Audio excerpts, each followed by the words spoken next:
What is good, everybody? Welcome back to another episode of Let's Talk Dynasty, brought to you by the League FFB. Today, we got an awesome live stream for you guys. We are going to be reviewing Discord submitted Dynasty Fantasy Football trades. So that is what we got going on today. Second live stream of the week. And we actually have one more coming tomorrow. So I will be over on another channel, actually. I'll be collabing with Caleb Niemi. I'm sorry, Caleb. I don't know how to pronounce your last name yet, but I'm sure you will let me know tomorrow when we are over there. We're going to be doing a live startup mock draft. So come over tomorrow, join us, and hang out with me and Caleb, because we're going to be giving you all the fantasy football content that you guys need tomorrow. So make sure you're there for that. But today, like I said, we're doing Dynasty Fantasy Football trade reviews, and we have our usual suspects here.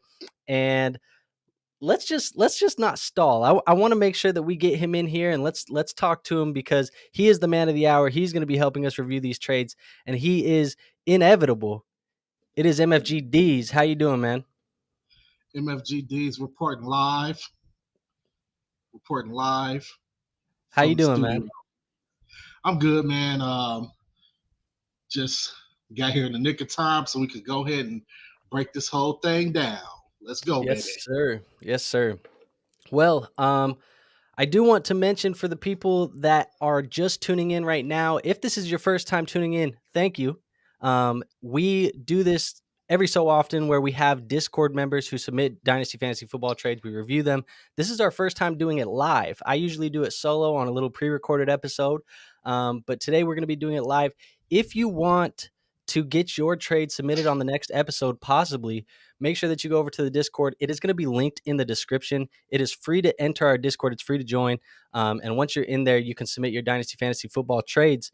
And while we're talking about the Discord, I have one more little promo before we get into the episode, and that is go enter to win a free signed NFL jersey mystery box. That is in our Discord as well. Again, the only requirements are to be a member of the Discord and be subscribed to the channel.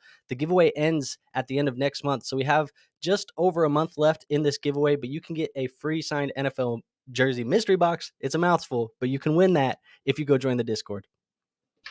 Gee, Andrew, can I enter the Discord contest too? No, Let's Talk Dynasty. I would say employees, but you're not getting a paycheck. Cannot get cannot enter to win. So, but we can review Dynasty Fantasy Football trade. So why don't we do that instead? And what I got for us here is the Discord. You see it. I'm over here in our video tab. Let me get to our trade review tab. But we have a few trades in here actually submitted that we can review. There's quite a bit. We'll see if we can get through most of them. I'm going to keep the show about an hour long. But the first and foremost is going to be this trade submitted by Tyson. He says 10-team Superflex tight end premium PPR league, and he made sure to throw in that he's the defending champ. So how do we feel about this trade? First and foremost, it is Tyson receiving David Montgomery and a third, and he gives up Jamal Williams, Taylor Heineke, Noah Fant, and a third in 2025. What are your initial reactions here? Oh, we cannot hear you. Got you on mute. It looks like you're on mute. The more things change, the more they stay the same. What I was saying is trash. So when I look at this trade, just on the surface here, we got Tyson. we got Tyson getting David Montgomery. And while I understand that Jamal Williams is behind Alvin Kamara, you could quite possibly see a scenario where basically those guys have similar production, especially with Jahmyr Gibbs in the fold. So pretty much it looks like, in my personal opinion, that maybe Tyson overpaid a little bit right here. Yeah, I mean, I hear the argument where you say, Jamal and David Montgomery could potentially have similar production this year. The only difference that I would say is that they're in New Orleans.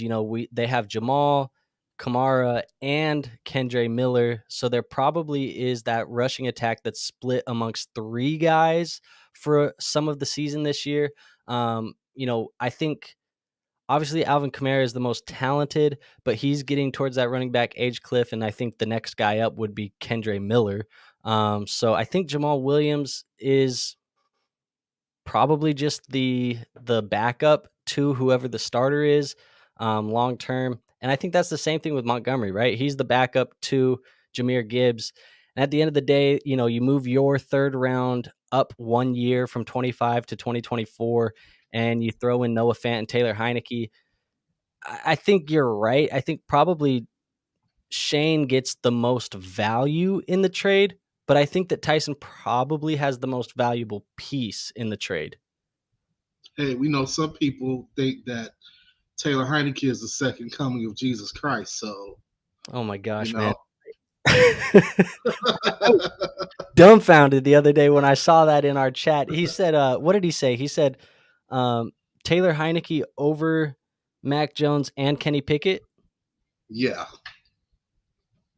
Okay. Okay, whatever. But at the end of the day, which side of the trade are you taking, man? Who's the winner? Who's the loser? When I really break down to it, to Or is it quote fair? Brandon, I think it's fair. I think it's closer to fair to either side winning. You may or may not get anything from Noah Fant and Taylor Heineke. We're not talking about Noah Fant from like a few years ago. We're talking about this new Noah Fant that's kind of useless. Then a Pickens from 25. So getting Montgomery in at 24. Montgomery has his own set of concerns anyway. I don't think he's going to have that great of a season. It's about even, I'd say. Yeah, I think it's about even too. I think probably the safest player in the deal is probably David Montgomery. So if Yeah. I had to force myself to pick a side, I would probably go to the Montgomery side. But again, like you said, this is probably a fair deal. Yeah. So let's go over to the next one. He has the second one here. Same setup, 10-team Superflex, tight end premium PPR. And it looks like a lot of stuff, but I promise it's a lot of fluff. It is Brandon Cooks, Antonio Gibson, a 25 third, a 24 second for Dalvin Cook, Lou Nichols, or I think that's his name, Lou Nichols. That tells you how relevant he is. 25 fourth, 25 fifth, 24 third, 24 second, and $40 fab just to put the sprinkles on the top of that cake for you. Initial I thoughts. I'm definitely taking, believe it or not, I'm taking the Dalvin Cook side. I just when I look at this screenshot right here, there's no bigger name and no bigger player in this trade than Dalvin Cook. So to say you got the best player in the trade in addition with my third round pick and a second round pick from the worst team in the league, I can only say that the Dalvin Cook side is winning. And I know I'm supposed to only review the trade, but I also know like the The details behind the context. trade. Yeah, the Yeah, context because of it. So I would say most of the trades submitted actually came in from a cluster of our leagues. There are some trades in here that we'll review that are not from our league, but they are people that we play with. But yeah, we know the context of this league specifically. Um, and we know that that Vegas Sinatra second and 24 should be, it's like a you know, first. it should be 201. And it is 10 teams. So this is the 11th guy off the board, or at worst, let's call it like 203, like at worst. Yeah. Um, and so, you're getting a late first in a 12-man league and Dalvin Cook for Gibson, Brandon Cooks, and probably a mid to a late second. To me, like when I look at trades like this, the way that I kind of dissect these is um and I know it's not foolproof, right? Like they do have value. I don't want to say that these other picks don't have value, but to me, like the first and second round picks, those are really what I care about. The third, fourth, fifths, like I really could care less. Like they're extra pieces that maybe you can throw in to sway it one way or the other, but they really don't hold a ton of value. And for the most part, it looks like he's getting a third, or he's giving away a third in 24 just to get a third back in 25. You know, gets a four or gives away a fourth, gives away a fifth. They don't matter to me. So the way that I'm looking at this trade is actually Brandon Cooks, Antonio Gibson, and a 24 second for Dalvin Cook and an early 24 second. Like that's how I'm looking at this. And so I think you're right. I think Dalvin Cook's the most valuable player in this trade. Quite honestly, the 2024 201 or 202 from Matt or Vegas Sinatra, that's probably the most valuable piece in the trade, to be honest. Yeah. But I think I do like the Dalvin Cook side a little bit more because I think even wherever he goes and signs this year, I don't know where it's going to be. We don't know yet, but you have to assume wherever he goes to sign, he's going to get at least a year where he's the guy again. You know what I mean? Like he's going to get a good Mhm. amount of the workload. And you could say the same thing about Antonio Gibson. Like if he doesn't put something on tape this year, he could pretty much be good as done as well. So um, I think the shelf life for them is fairly similar. Now, if Antonio Gibson goes out and has a outlier year where he's goes nuts, you obviously feel differently. But I think just based on probability, I like the Dalvin Cook in the early second more than the Gibson Cooks and 24 second. That's probably mid or late. Yeah, absolutely. I agree. Is there a realm or is there a world? I just want to know. I wish he was in here. If he's in here, I'd want to know the context. Is the goal of this trade to get deeper? Because I mean, I know you add Brandon Cooks, who you can flex this year. You add Gibson, who you probably can flex, but I feel like you lose a starter in Dalvin Cook. Like he can play your RB2 really easily. Um, I but think yeah, I I think. could I think I could answer that question without him being in here. All right, go for it. No, he wants to use those guys to trade for another starter. And I only know that because I've gotten about 9 trade offers from today, like with a combination of these players or other players for either Amari Cooper or Drake London. So I Hmm. think he wants to use these guys to get like another starter. Which to that I would say you should have just kept Dalvin Cook. Yeah, and package Dalvin in the early second with something else to go get one of those guys. But I mean, honestly, and I don't know if it would have been enough for him if he would have came to me with that second here he and is. what do you say? He said, "Nah, I like Cooks. I needed to get deeper." He said, "I Well, do you, have a bunch of pieces I can package, though." I wish Tyson would have sent me Dalvin Cook in that second for Nick Chubb. Mm, I would have did that. that would be interesting. But end of the day, winner and loser. Who's the winner of the trade? Who's the loser? I gotta go. In a rare upset, I gotta go with B Dub here. Yeah, Tyson. If you're just I, tapping in, we picked you to win the last trade, but I think we're both picking you to lose this trade. yeah, Tyson don't usually lose trades. Not usually. Has good genetics. You know, those Mott guys, they tend to win a lot of trades. Speaking of Tyson, we got another one, but this is a 3-team, so there's a lot to unravel here. So let's break it down slowly. This is that same league. It's a 10-team super Mm, flex tight end premium PPR. Um, yeah. Brandon is going to get Debo and George, or Debo for George Kittle. Tyson gets Mike Evans and George Kittle and Irv Smith. He trades Debo a 24-second, which again is probably going to be early, and a 24-second that is going to be mid. Um, Shane is going to get 2 seconds for Mike Evans and Irv Smith. So let's take it one by one, because with these 3 teams, it's a little bit harder to break it down. But how do we feel about Brandon's side of the deal right now? Debo for Kittle. Um, I feel like his side of the deal is even.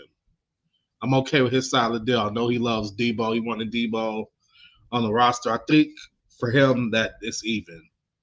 I do too. I think George Kittle is probably a little more valuable considering it's a tight end premium. Um, but I think it's Not a by fair, much. yeah, it's a fair enough side. Anyways, and I'm pretty sure that he said that he was trading. He wasn't going to buy 2 guys in the 49ers offense, and so the only person he was willing to get rid of for Debo was Kittle, because he didn't want to play both those guys in the offense. But how do we feel about Tyson? And while before we get there, Caleb in the chat, what's up, man? As you guys heard earlier, What's up, we're going to be Caleb? on Caleb's channel tomorrow, actually doing a Dynasty startup mock draft. So make sure you tap in for that. I will obviously put that Tap video in in, our tap in. Discord, and we'll make like a community post or something on YouTube for that. So Caleb, appreciate you being here. We will see you tomorrow for the mock draft. Tyson, he is going to get Mike Evans, George Kittle, and Irv Smith. He gives up the Debo in 2 seconds. How do we feel here? I think Tyson is the clear winner in this trade. Me I too. think he's by far and away the winner in this trade. You could argue that Evans and Debo are kind of somewhat similar. So you get Evans, you get Kittle, Irv Smith. I hear great things about Irv Smith and what he might do in Cincinnati. And you know, yeah, I think those 3 pieces are very good for Tyson. Yeah, I do too. I mean, I think when you went and looked at his roster, um, he was trying to shop Debo for a long time. He was trying to move Yeah, Debo for a long time. And I think going out and getting Mike Evans, Kittle, and Irv, I think that's solid. Obviously, Irv is never going to start over George Kittle, but he's in a win now mindset. He's defending champ in that league. He says he's going for round 2. I know a lot of guys have been talking and not including his name in the competitor competition or in the conversation for contenders. And I know it's pissed him off. So he's going and getting guys like Mike Evans, George Kittle, and trying to show you guys that he's still a contender. So I do like this side of the deal a lot for him, which then, you know, goes to the final side. How do you feel about Shane? He is getting 2 seconds for Mike Evans and Irv. well, if we got a clear winner and we have someone who we think did okay, then we have to have a clear loser, right? Clear loser of this trade is Shane O'Mac. Yeah, he got 2 middling second round picks, and he gave up Mike Evans and a potential breakout tight end in Irv Smith. So yeah, way to go, Shane. Yeah, and I think the one of the interesting things too that I have struggled to figure out about Shane's roster, and I think he struggles with this internally, is he a contender or is he a rebuilder? Because to me, he should be rebuilding. This type of Yes, move, this type of move is a rebuilding move, but for some reason he still keeps telling us that he's a contender. So I don't really know he what's needs going to on. rebuild. But he said he shopped Mike Evans around a lot. I know he's shopped him to me. He offered me Mike Evans for Mac Jones, and you know what I ended up doing with Mac Jones. Yes, we do. So that is that. Actually, to the same guy who offered me Mike Evans. So let's move on to our next one. So you said clear loser is Shane, clear winner is Tyson. Yes, indeed. Yes, sir, Bob. Yeah, I think Tyson is going to be my clear winner, and obviously, like you said, with a winner there's a loser, and Shane's going to be the loser of this deal. So Tyson's been going ham, man. He's been putting trades in here left and right. Um, this is the same league. He Oh, gets okay. he gives away Damian Harris for the Buffalo Bills and a 24 first, which keep in mind, this 24 first is Brett getting his trade or his first back. And then Tyson gets Mike Williams and DeAndre Swift. So Mm. how do we feel about that, knowing that Brett is getting his own first and he's now entering a rebuild and trying to go get a guy like Caleb Williams or Marvin Harrison? So Tyson traded a first because we're gonna act like Damian Harris doesn't even exist because he doesn't. He's I getting don't a. think that's fair. I don't think that's fair. I think Damian Harris has some value. Um, I'm a. I I'm a. think I'm he a. can I'm most a James Cook guy. I am too. I am too. I think he's more efficient. I think he's the more talented player. But the reality of it is that I think, and it's funny because I was just talking about this on my best ball draft the other day because we were drafting zero RB. We were like using that strategy, and so we had to take a lot of like late round running backs and take a shotgun approach at them and try and get some value there. And Damian Harris is one of the guys we actually drafted, and the reason why is because I think that even though I don't think he's a super talented running back, he's good. It's just I think his value is probably going to be the fact that he can score double digit touchdowns in an offense that's going to score a lot of touchdowns this year. You know, if he gets a couple goal line carries, every couple weeks, he's going to fall in the end zone enough that you're going to feel okay with him. The problem is you're not going to know when to start him. It's hard not to think of him as Damian Harris of the Patriots because I haven't seen him as Damian Harris of the Bills yet. So I mean, Which it might be the same. It might be the same. it might be the exact same. So I mean, the way I'm looking at it is a first and a small piece Mhm. for Mike Williams and Swift. And I think, honestly, I think Tyson wins this one. I think I How do you understand the feel logic behind Brett getting his pick back, but I think Tyson wins this one. How do you feel about DeAndre Swift in Philly? I feel good about it. Like it. Once again, I'll say this again. Brett Brett offered me DeAndre Swift for J.K. Dobbins, Did he? and I'm telling you now that if he would have been DeAndre Swift and Mike Williams for J.K. Dobbins, that would have been a no-brainer. But I don't think he Yeah, would that's offer me that. that's interesting because I actually think that Swift and Dobbins should probably be considered in the same tier. Um, Yeah, I I agree. think I think what my questions are about DeAndre Swift, and you guys will hear more about this in detail because I have my running back cornerstone rankings coming out later this week. Is DeAndre Swift now being with the Philadelphia Eagles? We saw last year with Miles Sanders and even a little bit of Kenneth Gainwell that Jalen Hurts he doesn't check the football down. The reality of it is that he's looking for his receivers, and then if they aren't there, he's not really going to check the football down. He's going to tuck it and go himself. And I think a lot of DeAndre Swift's talent is his ability to be a threat in the receiving game. So it's going to be interesting to see how he plays and how his value pans out when he has a quarterback now, going from Jared Goff to Jalen Hurts, who's probably not going to check the football down a lot, and DeAndre Swift, who probably isn't your prototypical goal line back either. It's going to be interesting to see where he fits. I think he's talented as all hell. It's just a matter of like, what does it look like? I think there's so many questions about DeAndre Swift, and also the one question that we've had long term with him for the couple years now is the durability. He just hasn't stayed healthy when given opportunity. And so is he a guy that, probably is more a 12 carry guy at the NFL level? Maybe that is the sweet spot for him to get 12 to 15 carries. And, that's the healthy spot for him. I don't know, but I think you're right. He is the most talented player in this deal. If that 24 first, Brett has the ability to control his own destiny. If it is bad enough that it is Marvin Harrison or Caleb Williams, that is the only chance that Brett will have, I think, to win the trade. Because if it falls out of those top two picks, I think I'd rather just have Swift and Mike Williams, and or just would have made a different deal. Yeah. And the scariest thing, man, when I look at Swift is that there's so many running backs left on the open market, man. There's so many guys left, and I think Swift is the only one in that backfield who's who's worthy of guaranteed carries.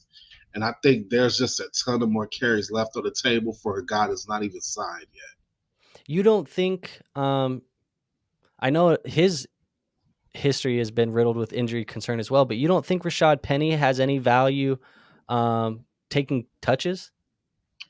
It's not that I don't think he has value. I just think that he has availability problems.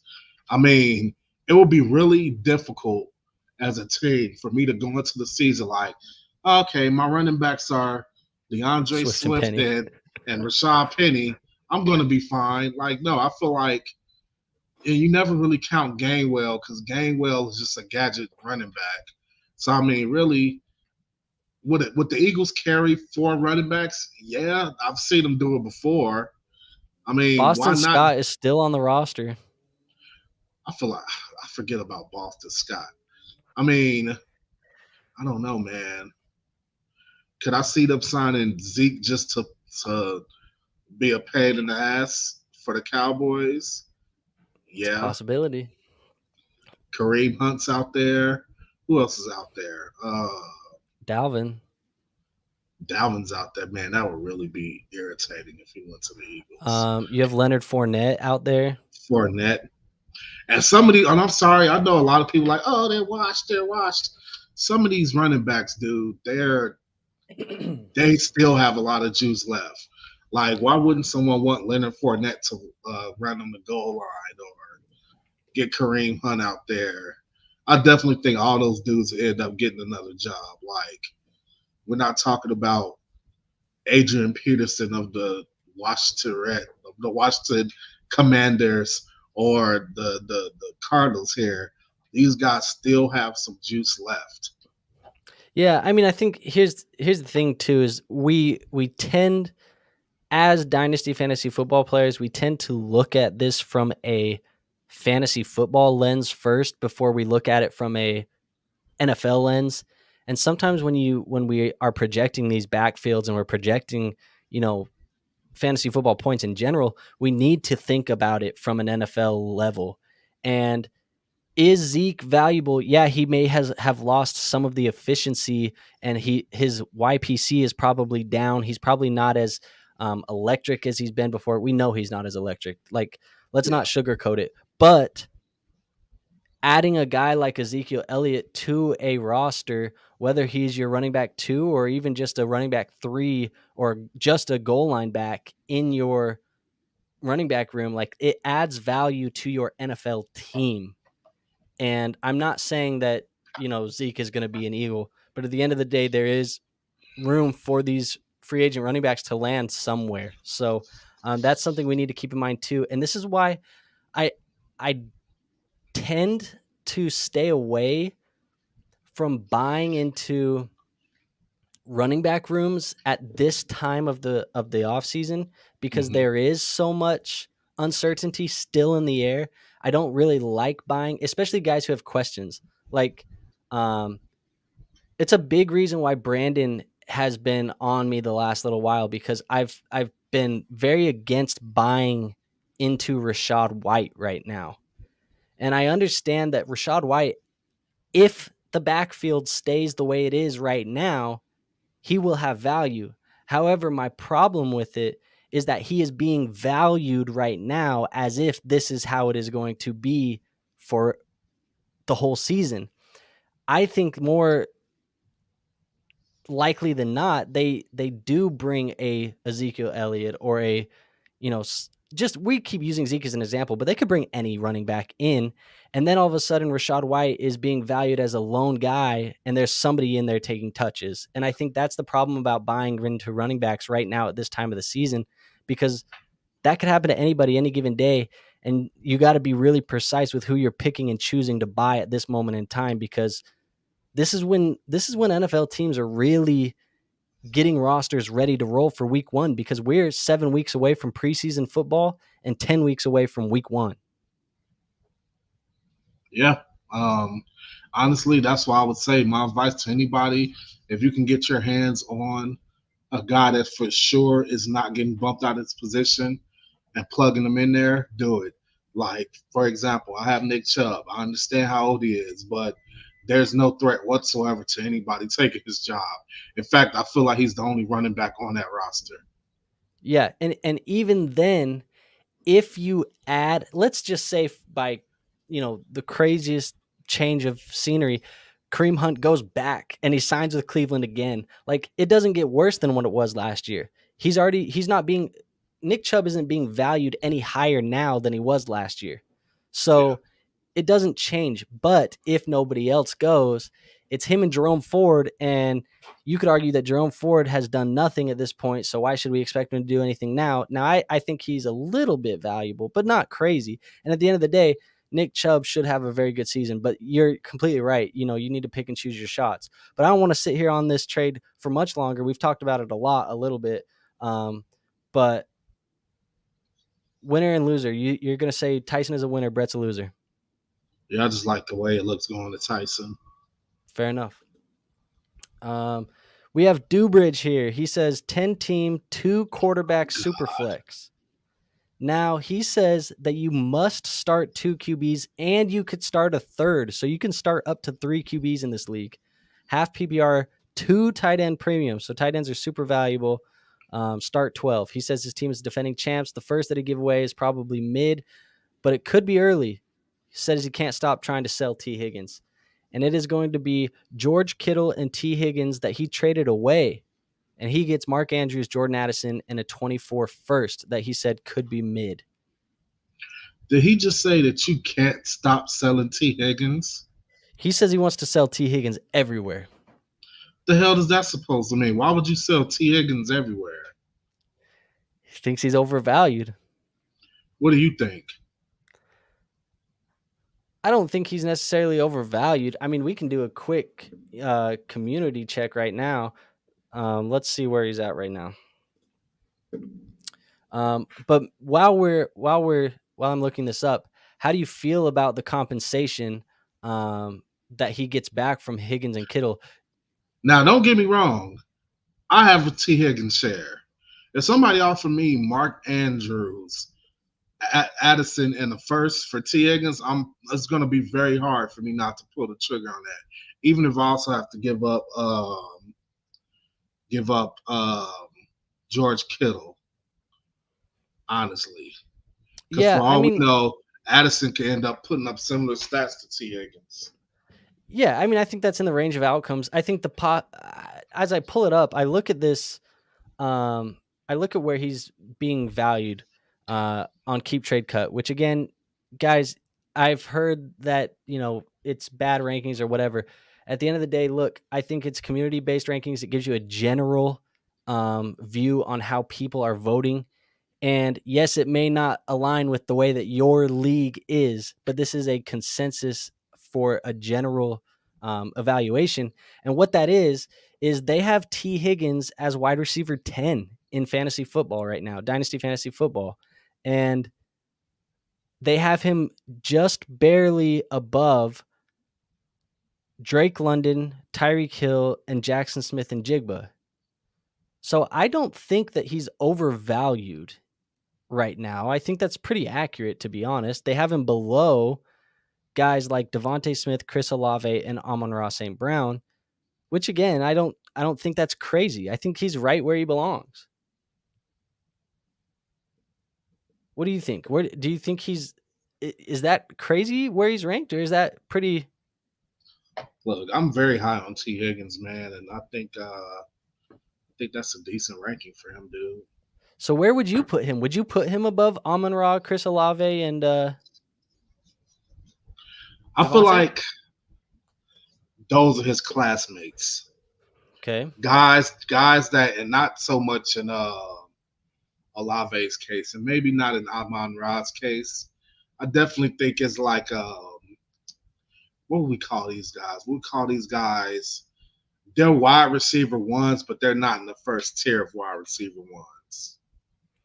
Yes. So actually, my cornerstone wide receiver rankings that I posted the other day, I have T. Higgins, Devontae Smith, Jalen Waddle, and Amon-Ra St. Brown. I have them all in the same tier.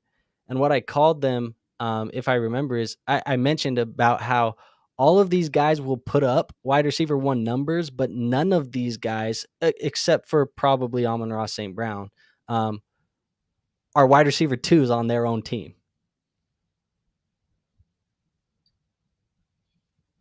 Hmm. Because would you argue with me if I said Tyreek Hill is the wide receiver one and Waddle is the two, Chase is the I one, think I Higgins think is the I two. think I think Tyreek Hill's position is being threatened as the wide receiver one. The targets last year told me he was number one. I believe it, and I go with that right now. But if we went through the season and it ended with Waddle being the one with the number one targets, I wouldn't be surprised at that. Yeah, and then obviously Chase over Higgins, That's easy. and then AJ over Smith. Yes. So and then the only other one that I said, but it was you would not argue And JMO over Amon Ra.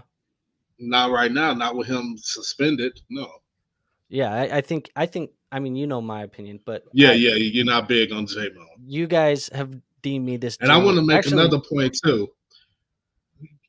I want to correct people. There's not look. I understand how great Chase is. Chase is the second best wide receiver asset in fantasy football. Let's not act like the gap between Chase and Higgins is like the fucking Grand Canyon. Okay, like it's not the Grand Canyon. Just going strictly by points is not the Grand. There's some weeks where Higgins outproduces Chase. Okay, let's get that yeah. straight. I think when it comes down to it and like when I really sit down and I look at the trade and he's saying that these tight ends get 2 points per reception.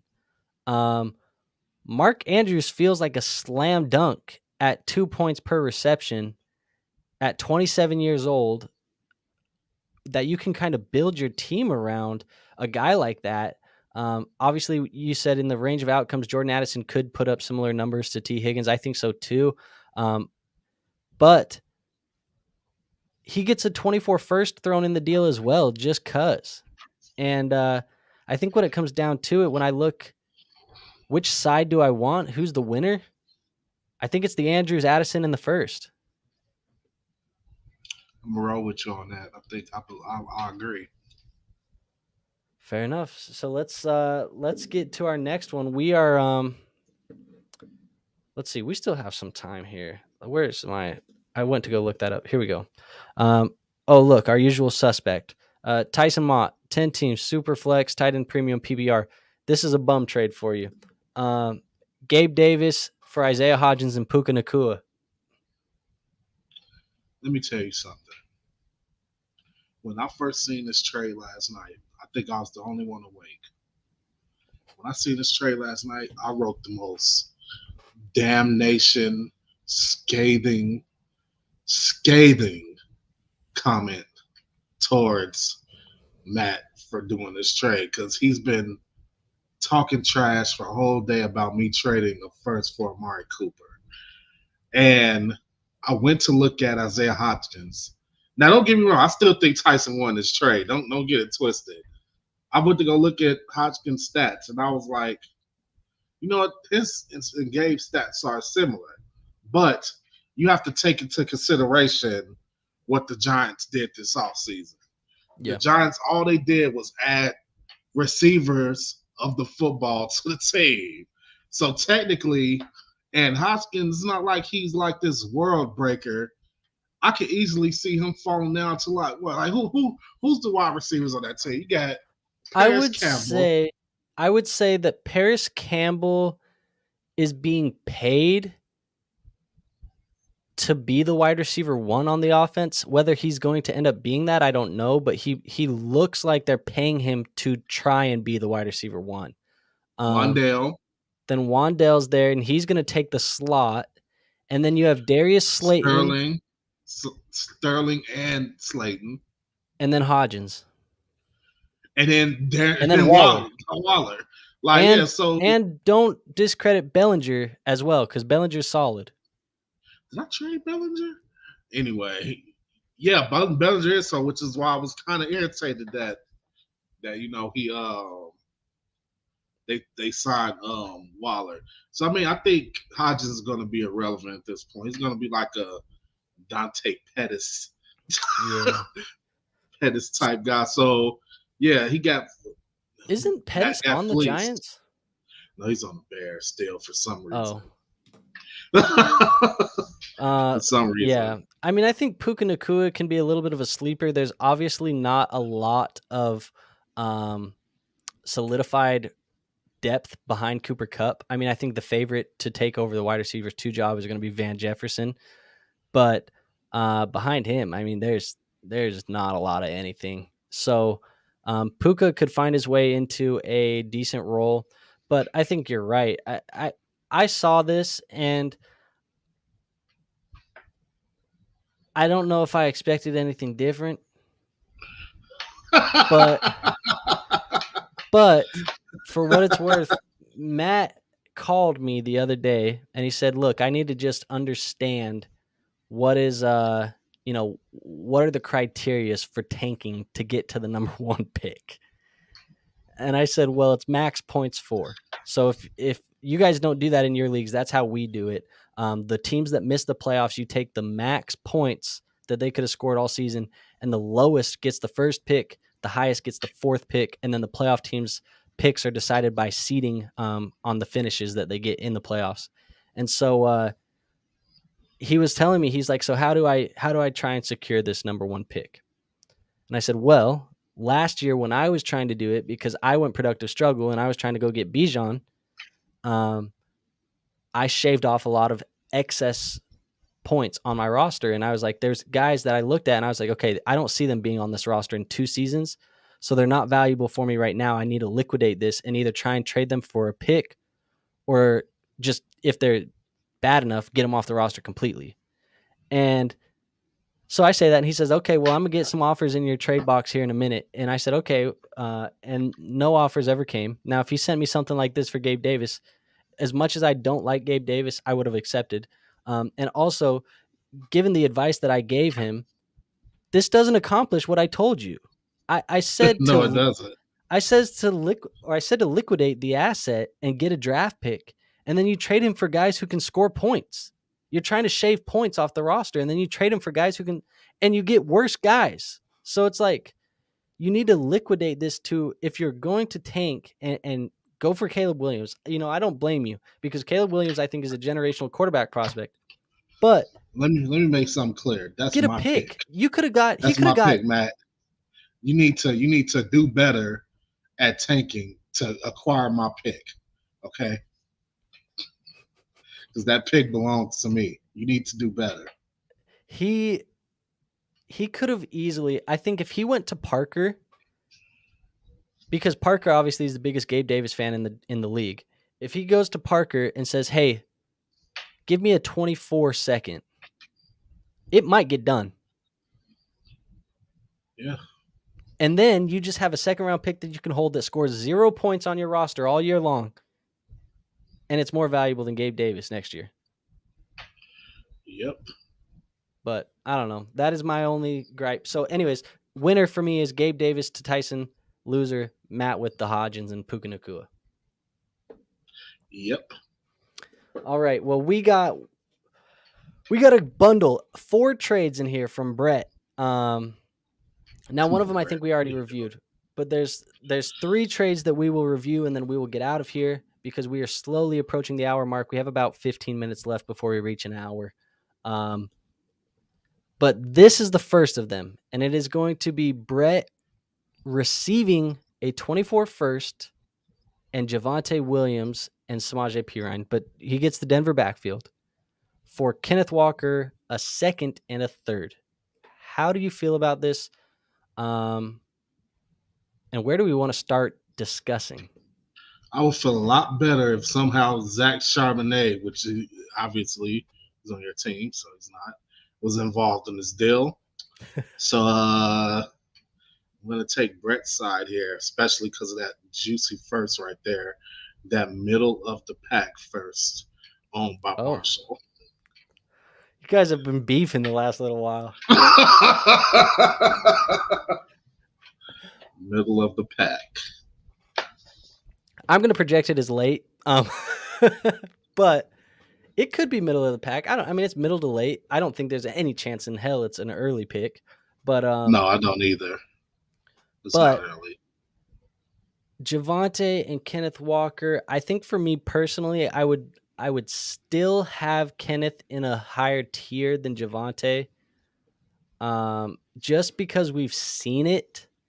Now I know he got Charbonnet added to the backfield. I know that kind of diminished a little bit of what we had excited for Kenneth Walker, and throw in the fact that Javonte Williams is coming off of that multi-ligament tear. Now, actually, I was looking into his injury the other day because I was doing my running back cornerstone rankings, and um, I actually misspoke in that video, and I'll clear it up right now because I said that it's his injury is getting scary because it's similar to the J.K. Dobbins. However, as I looked into the injury a little bit more, it is a similar injury to the J.K. Dobbins. The only difference is that there's no scarring with Javonte right now. There was scarring with J.K., which needed to be cleaned up. So that's the reason why J.K. started on the PUP last year. Javonte's already cutting. He's at practice. He's looking decent. Like, I would not be surprised at this point because he was free of scarring. I wouldn't be surprised if he's looking back to 100% sooner rather than later. With Dobbins last year, remember, we pretty much lost the whole year. I know he played, but he wasn't J.K. Dobbins till like week 17. And with Javonte, I'd expect it more to be like week 8 probably, where he looks a little bit better. But with that being said, still, you're going to have to deal with that. And for Brett being a team that's tanking, that's maybe not a bad thing. But overall, I think for the most part, it's probably fair. It's probably a pretty fair deal. I don't think anybody like ran away with this as a winner or a loser either way. It's closer to even than one sided. So you kind of seem like you lean one way still though. Yeah, I'm a fan of the Denver backfield, and I see a first there. So yeah, I'm leaning Brett. Okay. I think I'm a little bit higher on Kenneth Walker than most right now. Um I think with Kenneth Walker we've seen a little bit of people have either faded him completely to where it's like, oh, they've added another guy. I don't even want to touch Kenneth Walker. Like there's people like that. And then there's people that are like, oh, he added Charbonnet. It doesn't affect him at all, which is totally wrong too. And that's the way that Shane views Kenneth Walker. He says, well, they added Charbonnet. It doesn't matter to me. But at the end of the day, it does matter. But I think that Kenneth Walker's talented enough that even if he's getting 60 to 70% of the work, he should still be a low end RB1. Should be. Very low end. I mean, we're talking like what, 8 to 12 range? Or you're saying lower? I wouldn't. It's a wait and see approach. I guess him, Dobbins, and Javonte are all like in that same classroom. Close enough, I think, for the most part. But I think when it's all said and done, I think I'm going to lean more towards this as an even trade. You're going to take Brett. I mean, no, if I had to choose between even and Brett, I'm gonna choose even. Okay. But you said if I had to pick one. If I had Okay. to All pick right. one, it would be Brett. Okay. Then we'll mark this as an even trade. There is no winner. There is no loser. Um, and technically, in an even trade, aren't you both winners? Technically. Participation trophy for the win. Now this is the other one. It's Brett and Shane apparently doing business together every day. But Treylon Burks in a second to Brett. He gives up Terry McLaurin, a third, a fourth, and a fifth. I want you to go first. I want you to go first this time. Okay. Because I'm kind of just lost on Terry McLaurin right now. Here's what my opinion is for the most part. And the third, the fourth, and the fifth in 2025 Is irrelevant. Don't care. So it's a 24-second, which is probably mid to late, and Treylon Burks for Terry McLaurin. And without getting too tinfoil hat, I do believe in Sam Howell enough to think that he can give you. I think Sam Howell can give you everything that Taylor Heineke can give you and more. And I know to some that might sound crazy. I don't know why it sounds crazy because it shouldn't in my opinion. But if Sam Howell gives you Taylor Heineke, Terry McLaurin's a top 20 wide receiver. Because he has been with Taylor Heineke. Now, if he's a top 20 wide receiver, is that enough for you to give up Treylon Burks and a second? To me, probably not, because I think, especially knowing that Brett is in a rebuild, getting an upside of Treylon Burks and getting about 6 years younger and getting a second round pick thrown in, I'd rather just take that side, because I think that if Treylon Burks hits his ceiling this year, it's probably higher than Terry McLaurin's anyways. Mm-hmm. Because the target competition in Tennessee is nowhere. There is nothing in Tennessee. I mean, not a zip zilch. People are losing their minds. Yesterday, he was trending for 48 hours. I mean, there was 48 hours that Chig Okonkwo was trending on Twitter. And people were losing their minds in the Dynasty community talking nonsense. I mean, everybody was giving an opinion. Chig is trash. Chig is a superstar in the making. They're posting stats where he's in the same category as Travis Kelce. And I'm like, dude, people are losing their mind over Chig Okonkwo. And I do not see him being a threat to Treylon Burks. I do not see it as a threat. I do not think. I mean, at the end of the day, this is Treylon's make or break season. I know it sounds crazy because it's his second year in the NFL, but there will never be less target competition in his career than he has right now.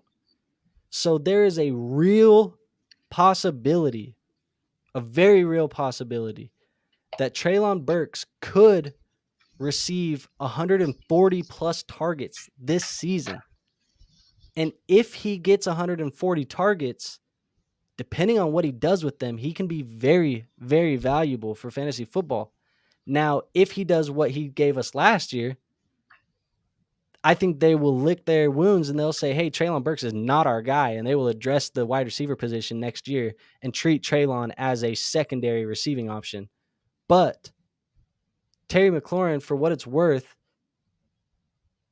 he's freaking talented, super talented. But at the end of the day, as a rebuilding team that Brett is, he's trading a receiver that's going to be 28. And as good as Terry McLaurin is, he may also be one of those players that is always man, if he could have ever got a quarterback, if we could have ever got him a quarterback, he would have been great. And he may just be that for the rest of his career. They may never get him a quarterback. And it may be an unfortunate story that we talk about for the end of time. Man, if Terry McLaurin ever had that guy, he would have been a top 10 fantasy football wide receiver. That may be the reality of Terry McLaurin. But I'm interested to hear your thoughts now that I've went on my rant. But I'm interested to hear your thoughts. We have Brandon chiming in here. He says McLaurin's nice, but Shane been smoking dope. Oh man, you made all my points, my friend. You've made all my points. I will throw in one more point, and then let's just get this out the way. I think Brett won. Um, you have to also factor in the possibility of a Jahan Dotson takeover. That's also a very present threat. Um, and I mean, you may even see Terry get moved. The NFL starting to become a little bit more like the NBA, where guys are getting traded a little bit more often. I can see Terry getting moved. I mean, especially if that team wants to build.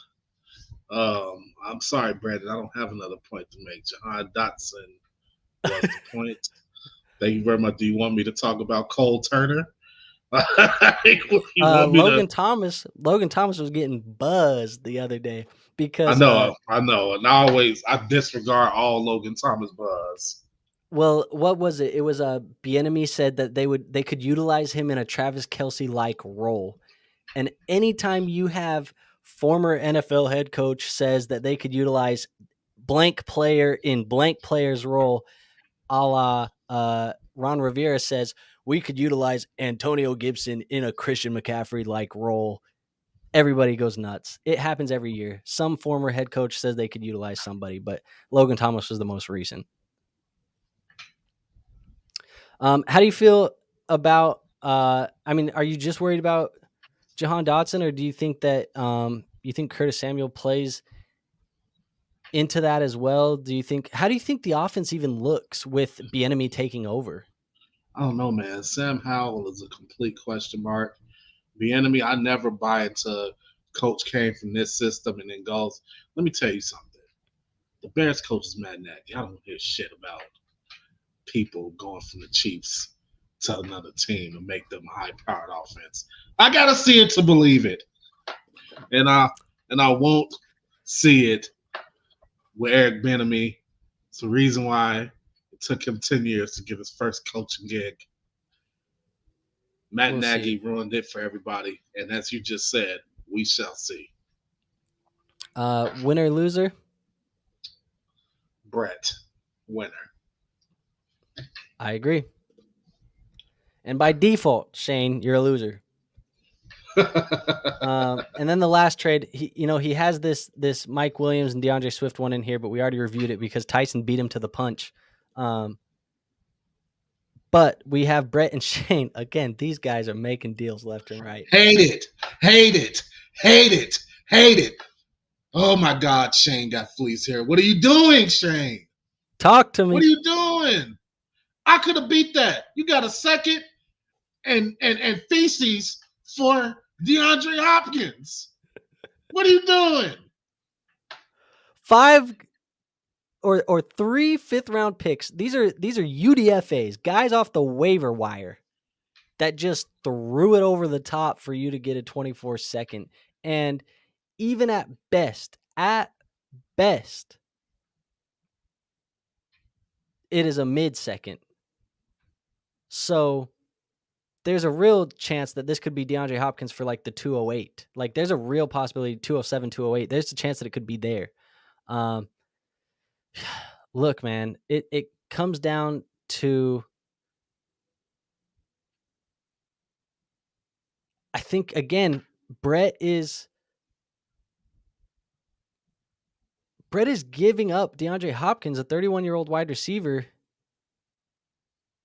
in a rebuild, and he gets a second.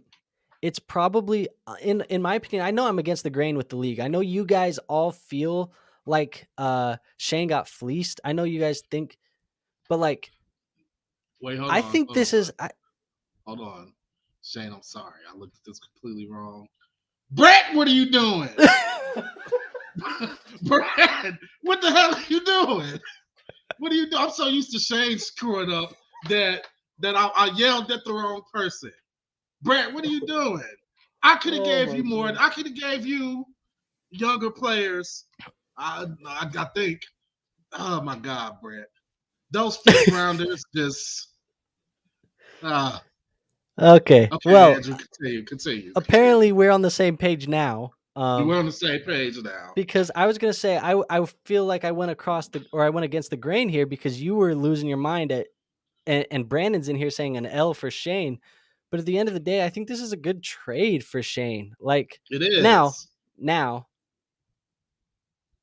I have been on record already on this episode saying that I do not think that Shane should be trying to contend right now. I don't think his team is built to Yes. be a contender. It's not. So from that aspect, this isn't a good move. And I think that's more so why Brandon is saying it's an L for Train or for Shane.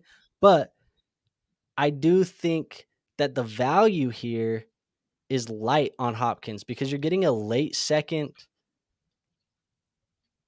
and a package of UDFAs for I feel Hopkins. like 2 seconds for Hopkins would have been a fair price. I personally, to me, it doesn't make sense. And the reason why it doesn't make sense right now is because I feel like if I'm Brett, and I get that he decided that it was time to do a rebuild for him, which is fine. That's fine. But look, we don't got to play games tomorrow, guys. We don't have to set a lineup tomorrow. You've waited this long on D Hop or on D Hop. Just wait 2 more weeks, dude. Let's wait 2 more weeks. Let's see where he lands because I think that if he goes to the worst landing spot you can think of in the NFL, he's still worth this trade right here. This is the value that he's worth if he goes to the worst landing spot in the NFL. Mm-hmm. Now, if for some reason, and I know they haven't been rumored, but the NFL, like you said, it's getting crazy. There's player movement like no other. If for some reason DeAndre Hopkins finds himself in a situation where he can play with a Josh Allen or a Pat Mahomes, or he can go play with, a top quarterback in the NFL or even a top half quarterback in the NFL and finds his way into a decent situation, well, all of a sudden people are going to start giving late first for DeAndre Hopkins again. Yeah. So I think that's where I'm at. I think it's just I don't know why you sell Hop now. You've held him this long. It's just selling at the lowest point right now. And I think the reality is Brandon's in here. He's going on a rant. He says, Hop ain't worth more than a second at this point. It's not a good trade because his team is terrible. It's a good move for a contender. I agree, and that's what we were saying. And then he says he's not getting 2 seconds for Hop in no league. And I say, yeah, you're probably not getting that today. But but you could. I think you could. That's the thing is like you're just selling low now. I think for Brett, for what it's worth, it makes sense. I see the vision. I see what you're trying to accomplish. I just don't agree with the timing. Here's what I don't get, man. How could Matt give me and Brandon an issue about trading the first for Amari Cooper and Christian Kirk, but this guy trades Hopkins for Mid-second. for mid-second and fodder? I don't get it. I don't know, man. That's why I said and I said this the other day when you guys now again, Brandon was probably attacking Shane because the move that he made wasn't we've alluded to it. Guys, I traded Mac Jones for a late 24 first in a super flex league. I do not think that that's ridiculous. You guys made it seem like I had just robbed his mama's house. You are a crook. You made it seem like I robbed his mom. Yeah, man, you're a crook. I don't know. Give me your guys' opinions. If you're watching this video, give me your opinions on that trade down below, because I do not think Mac Jones for a late first in a super flex league is crazy. But apparently War does, and Brandon says that I did rob his mama's house. So he said his mom's still at home sad right now. So I apologize, Miss Andres. If you guys didn't know Shane's last name, that's his last name. So I apologize, Mama Sugar Shane. It is what it is. Apparently I robbed you, but I didn't know. I went in without the ski mask on. I just went full face. Like, they got me on the camera, bro. So that's just the way it was. But that is all we have for you guys today. Yeah, man, we don't have any more trades. Do you have anything for us, War, before we get on out of here? Do you any final remarks, final statements, any news that we should be talking about this week? Is there anything crazy that we didn't discuss? No, not really. This is the NBA's week, so NFL news kind of trickling through. But yeah, this is Yeah. definitely NBA week. If be on the lookout for something controversial to happen in the NFL, because this will be the perfect time to just sneak it on in, so nobody will notice. Right now, all Tyreek? quiet. Oh, Tyreek stumping out Gilligan, stumping out the first mate. Whatever, bro. I don't know what is going on. Apparently, it still came out. So actually, let's discuss that, because that's one little tiny piece of trade or news that I think is somewhat worthy. I'm going to tell you guys right now, if you have Tyreek Hill, do not be afraid. Do not be worried. This is not something to panic about. They said, here's the latest news on Tyreek Hill. And so if you haven't heard, he was under police investigation after an alleged assault and battery incident at a Miami Beach marina. According to Andy Slater, they said cops told the alleged victim he would have to go to the state attorney's office if he decided to pursue criminal charges. The guy who Hill reportedly boarded a boat at the marina without permission and allegedly struck a man without or during an ensuing argument. Whether or not anything comes out of this is anybody's guess, but it sounds like it's open and shut case for the time being, because the guy is not going to be pressing charges. NFL may decide to acknowledge it, but they haven't acknowledged it up to this point. So I think for the most part, as long as this guy doesn't press any charges, Hill's going to be good to go, man. You shouldn't be worried about Tyreek. Man, Tyreek Hill, Kareem Hunt, and Alvin Kamara will make a hell of a trios tag team. Throw a little wrestling term in there. And what's his name? Why am I forgetting his name? Old boy from Joe Mixon. Him too. You could throw him on the list too. I was gonna say old boy from the Ravens back in the day. What was his name? He hit homegirl in the elevator. Oh, no, Ray Rice. Oh man. Yeah. Oh and man. we're not laughing. We're not laughing. We're not. My trios tag team will only have men who attacked men. Okay, all right, yeah, we're gonna get away from this, guys. Thank you for watching this episode. I really do appreciate it. Again, if you have not joined the Discord, go join the Discord. Enter to win a free signed NFL jersey mystery box. If you remember the Discord, if you are subscribed to the YouTube channel, that is how you enter. The giveaway ends next month. We are gonna get out of here before we get ourselves in trouble. And so that is all we have for you guys today. Make sure you hit that like button on the way out. It really does help us. And subscribe. Those are all the little checklist items I have for you guys today. War, you got me sweating, man. I will see you on the next episode. Peace out, guys.